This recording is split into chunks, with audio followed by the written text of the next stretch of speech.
Good morning. My name is Ari Lowry, and the subject of my IMP presentation is negating the negative effects of violence in the NHL. The STEM sources that persuaded me to pursue this topic were Simone Biles in The Most Human Meaning of Courage by giving me an outline to focus on sports, and Moral Courage and Intelligent Disobedience by Ted Thomas, which made me want to talk about players standing up to a long-standing institution within sports. And here's my table of contents. As you can see from the quote on screen, hockey has not always been a safe sport, and it's not always been a sport that's main priority is keeping the players safe. So it makes sense that throughout the history of the sport, the actions players take on the ice have not really been put into question. Recently, what's been more of a focus is updating equipment to keep players safe. But with equipment making all the recent strides that it has, I have found that it is time to start focusing on players' actions on the ice to increase safety within the league. Before we go any further, I would like to talk about some important definitions. First is the CBA, the collective bargaining agreement, which all players sign within their league contracts.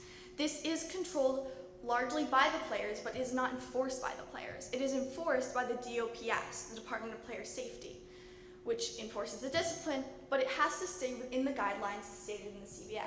And finally is supplementary discipline, which is discipline enforced for on-ice actions in the forms of fines and suspensions. These are enforced by the DOPS and limited by the CBA. Also, I want to take a second to define what I mean by violence in this presentation. When you think of violence in the NHL, you may think of fighting, but it's much more than that. If you look at the recent suspensions by the NHL, lots of them have to do with illegal hits or just straight up dangerous actions. I'm not just talking about fighting in this presentation, I'm talking about all those actions as well. So here is the problem. One main facet of the problem is reactionary plays. There are lots of plays that are made in the heat of the moment. Hockey is one of the most fast-paced major sports, and because of this, a lot more what we call reactionary plays can become a problem. These can be very, very dangerous. Another big issue is intimidation strategies. In 2014, it was found by Keefe that hockey is the only major sport in which it is more common for winning teams to show violent actions compared to losing teams. This shows that violence is used as a means to be successful in the sport of hockey. Enforcers play a role in these intimidation strategies. Enforcers, on average, make $300,000 more than the average player. And their role on the team is to fight, hit hard, and end up in the penalty box, even though they negatively contribute to the team's success and scoring abilities. And it pays to be penalized, so why wouldn't they? Players with more box minutes are also more high paid by massive figures, especially when it comes to high-skilled players. A high-skilled player like Brad Marchand, who spends a lot of time in the box, makes up to $500,000 more than players of equal scoring potential, but who don't have as many box minutes. Another huge problem, and what fans would probably call the biggest problem, is inconsistent supplementary discipline. The DOPS fails to have regulated supplementary discipline, leading to similar plays having majorly different sentences and very different plays having the same sentences. This is also contributed to by maximum fines. The CBA limits what discipline can be enforced. The maximum fines range from $5,000 to $15,000.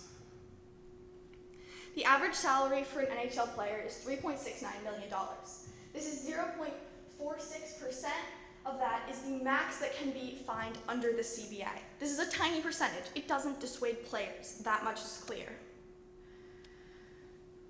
Another major implication of this is that low-skilled players are much more likely to be violent on the ice, and high-skilled players are much more likely to be harmed by the actions of low-skilled players. This is a major issue because it massively affects team success as well as the growth and development of the sport. The effects of violence can be devastating. Excessive violence has the potential to cause career-ending injuries. These events can also cause PTSD in the forms of players. Zinet found similar effects when all mammals are exposed and re-exposed to the same harmful stimuli. It is theorized that the same effects can be had when players come back after an injury or a devastating violent action. Here are some examples of players whose careers have been forever altered or changed by the violent actions of others. However, it is a conversation. Should we ban or should we not ban NHL violence? Violence in the NHL contributes to the unique game atmosphere, and it's a huge part of what both players and fans love on the sport. It definitely has positive effects on games attendance. Klein in 2014 stated that it probably has a negative effect, and because of all the violence, the hard hits, the blood, many people don't want to become fans of hockey. However, in 2019, the opposite was found, and it was found that games with violence or big rivalries are much more better attended and watched. So how can we solve this? One option is CBA alterations. Players can advocate for higher fines and longer suspensions. Another option is consistent enforcement. The Department of Player Safety could establish a chart of default suspensions and protocols to deal with overly violent actions in the league. Another, more out there example, which was first come up with in 1976, the game has changed a lot since then, but I still think this solution is very valid, is coach accountability. The supplementary discipline rules could be altered so coaches are held partially accountable in the ways of suspension for the over-violent acts of their players. This was first suggested, like I said, by Rourke in the 70s. Another option is increased legal interference. The criminal system could increase their hand in the league and arrest players who are overly violent.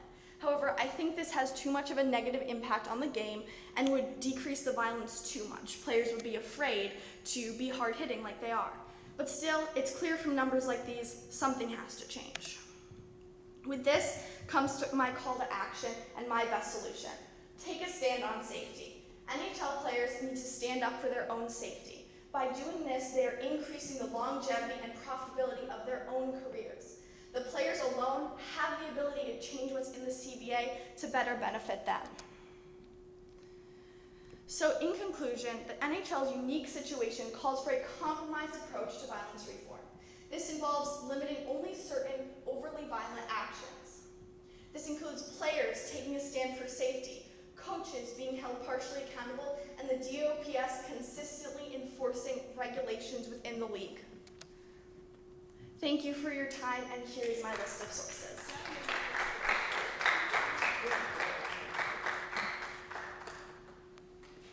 Okay, all right, thank you very much. I have to ask you two questions today. Can you hear me okay? Yes. Okay. My first question for today is, how did your research question evolve as you moved through the research process, and did your research go in a different direction than you originally planned or hypothesized? So my question definitely evolved a little bit over time. A big motivator for me to focus on this was the player that recently lost his life overseas due to being cut in the neck with a skate blade, unfortunately. And that was a really big motivator for me to work on this topic. So at first, because of this, I obviously wanted to focus on all leagues because I wanted to talk about that incident. However, some of these leagues, such as the KHL and the NAHL, are such minor leagues that not very much research has been done within them.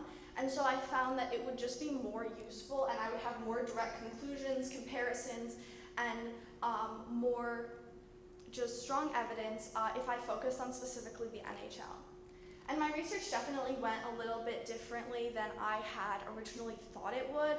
I found some solutions that I did not even think of, and honestly, I didn't know about these things, about the CBA, and how all of these different groups work together to help with player safety in the league, and it creates really unique environment within the league. So that definitely led my process in a different way, just because there are so many factors that play into safety in the NHL. Okay. And then my next question is, if you had more time, what additional research would you conduct related to this issue?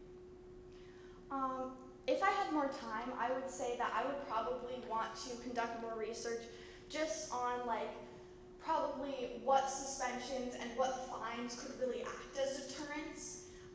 In my presentation, I basically just said they need to be more standardized and they need to be higher. But I would really like to know what amount of fines and what length of suspensions would really make a difference in decreasing the amount of violence in the league.